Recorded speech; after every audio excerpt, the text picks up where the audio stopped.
Hey everyone, welcome back to another video. Well, after the debate took place yesterday, you guessed it, the mainstream media did what the mainstream media does best, except for Fox News. Fox News was actually the outlier in all this. Now, after the debate took place, Trump went out and surprised everybody by answering questions from the press.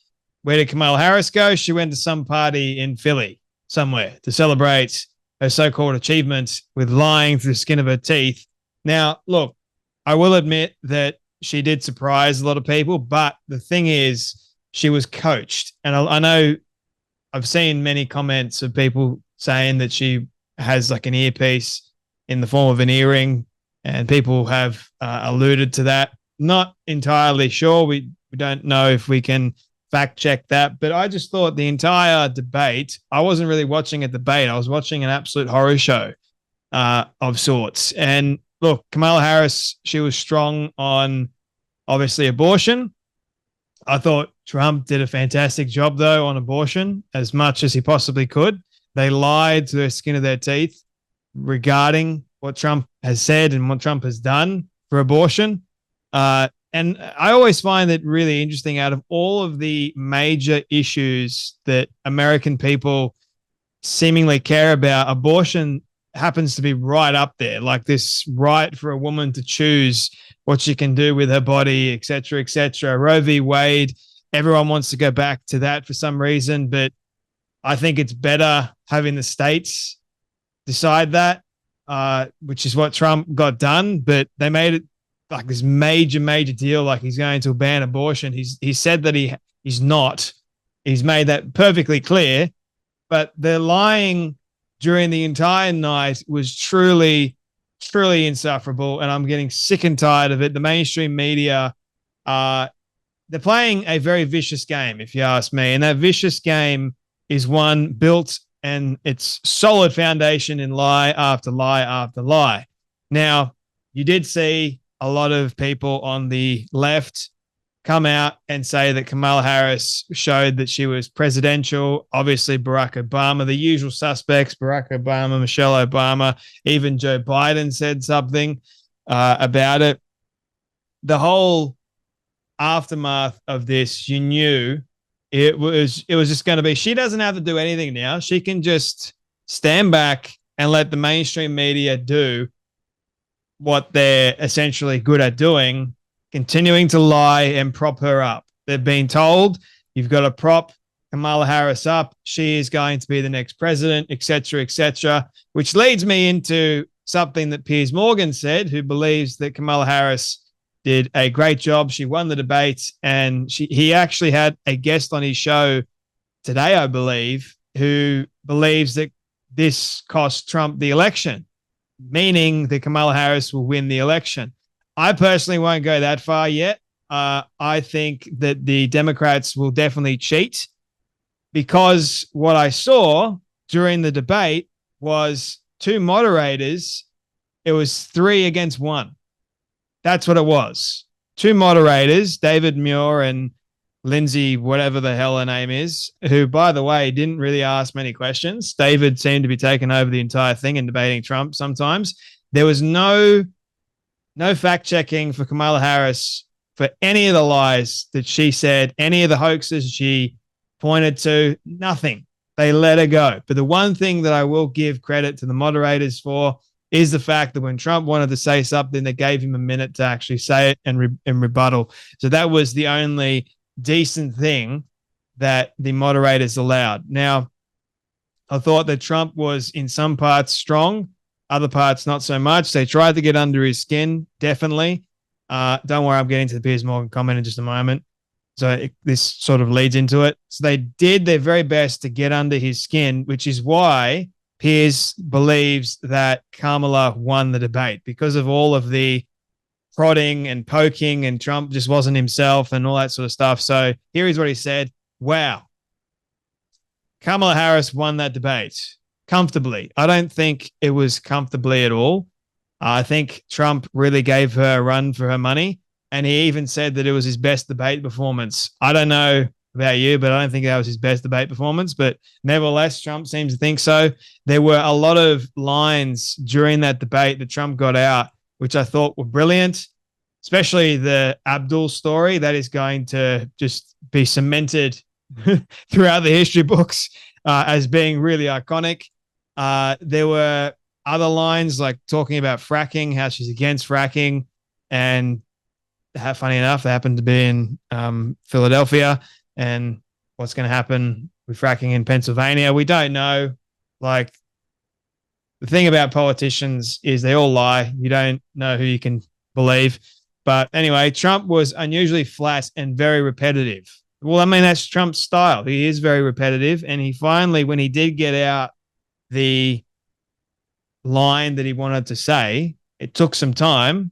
And I think the best line was his finishing closing statement, which was, she's been in there for 3.5 years. All the stuff that she's been talking about tonight, why hasn't she done anything about it? Why hasn't she fixed the border? Why hasn't she fixed the economy? Another weakness for Kamala Harris. It's like you're speaking to a blank page when it comes to the economy. Another downside for Harris was she keeps saying, I have a plan, I have a plan, I have a plan, but it wouldn't actually lay out the plan. It's like the blind leading the blind here. It's not a good scenario. If you say that you've got a plan, all right, what is it? Harris was nervous to start, but grew increasingly confident. Her facial expressions to me signified that she was the devil incarnate, and I'm glad that Trump didn't actually look over to her, because he'd be looking in the eyes of the devil. That's what I saw.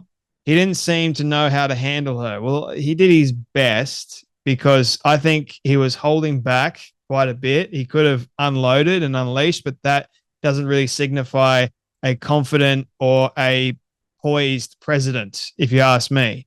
But Kamala, she went after him. She tried to attack his character, everything he said, done, even though a lot of them were lies. And the problem is, a lot of the American people, they're not going to go and fact check any of this. They're just going to go off face value. They're going to go off what Kamala Harris said. It's her entire strategy was attack Trump, go in on the emotion. People are emotional human beings. She was definitely speaking to single women in America, the undecided independent voters, for sure. She was going in hard on the emotion. So for me, it wasn't necessarily about Republicans or Democrats who they're going to choose to vote for, because I think that's already been decided. The big thing here is the independents, the ones that are on the fence. And if you saw, I believe it was Dr. Phil, he had a watch party, and afterwards he had an audience group, and he had quite a few undecided voters in there.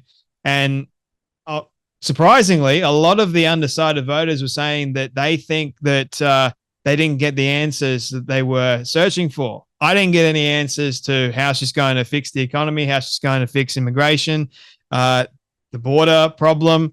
I mean, Trump said it best. He would love to go take Kamala Harris to the White House, wake up Biden at his 4 p.m. nap, and actually get the stuff done, but they won't do it.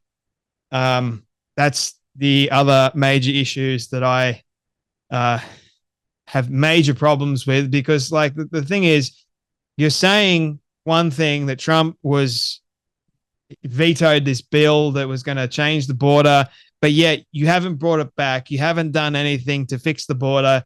You're just making excuses. You're trying to prolong. And again, you're trying to just emote the entire time. It's not good. Now, this is the thing I didn't like what Piers said. Big win for Kamala. I wasn't expecting that. Could be an election game changer. Well, the thing is, like I said, I think she's just going to sit back and let the media just go for it, because they're all in her pocket. And I'm making another video with Megyn Kelly's response. I thought what Megyn Kelly said was excellent. She unloaded on the debate. She hated it, by the way, just in case you were wondering. Now, here's a pollster that has appeared on Piers' show a few times, Frank Luntz, who evidently, according to Piers, is quite a brilliant pollster, one of the most reputable pollsters. Personally, I don't trust pollsters or polls in general. I think like your survey group or the ones you're actually using for your poll. I think a lot of them can be weaponized and utilized in favor of your own personal bias. That's why I don't really trust them or go by any polls. Even if they're saying that my preferred candidate is leading, I still don't trust them, because the thing is, like, they can just drop, flip, whatever. Doesn't matter. It's like any day now, it can all just change.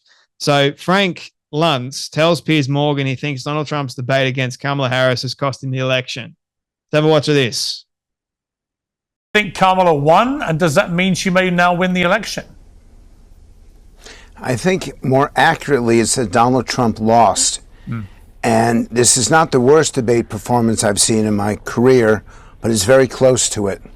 The conversations about people eating dogs and cats, calling the leader of Hungary one of the greatest world leaders, repeatedly missing the opportunity to focus on inflation and affordability, and the complete inability to present his point of view without completely tearing into her, into Joe Biden, into whomever was in his sights. It was a pretty negative performance, pretty pessimistic, cynical, contemptuous, and I think that this will cost him. Yes, I'm trying to decide if I want to go on record, and the answer is yes.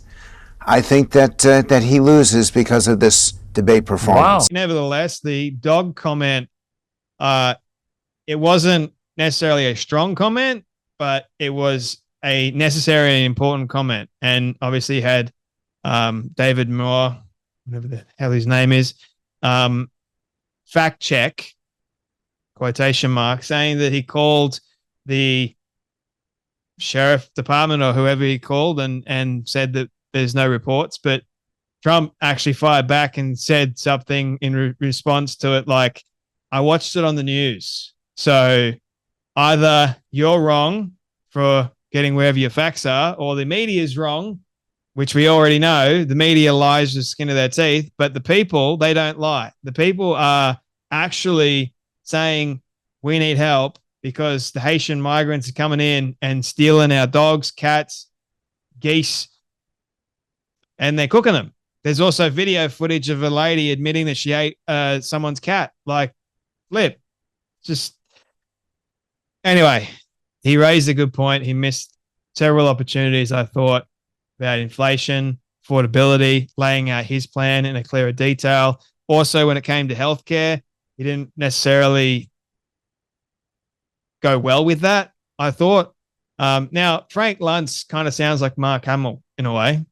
Don't know if that's a good thing or a bad thing. I know Mark Hamill is crazy at the moment with when it comes to hating Trump. But anyway, I think he meant like Kamala Harris. Like he's forgetting that she literally unleashed on Trump and attacked Trump. All Trump was trying to do was defend himself and then point people to the actual real truth. So Frank Luntz saying something that is not true on Trump's end, I think it's disingenuous, mate. So maybe get your facts straight before going on Piers Morgan and lying to not only Piers Morgan's audience, but countless other people, like my audience too. I'm repeating the video. So just, you're going on record here and you're lying through the skin of your teeth. It's not a good look, mate. So anyway, my friends, just to leave you guys off, this was quite funny, I thought. So Trump in the debate said that he wants to send Kamala Harris a MAGA hat, and looks like he followed through on that promise, because lo and behold, people, here's Joe Biden. This is actually a genuine photo. Joe Biden put on a Donald Trump 2024 hat, MAGA hat. This is fantastic. This is comedy gold, man. Sometimes, I will say it, sometimes politics can be funny. Not always, but sometimes. You guys take care. You be blessed, and I'll see you all in the next video.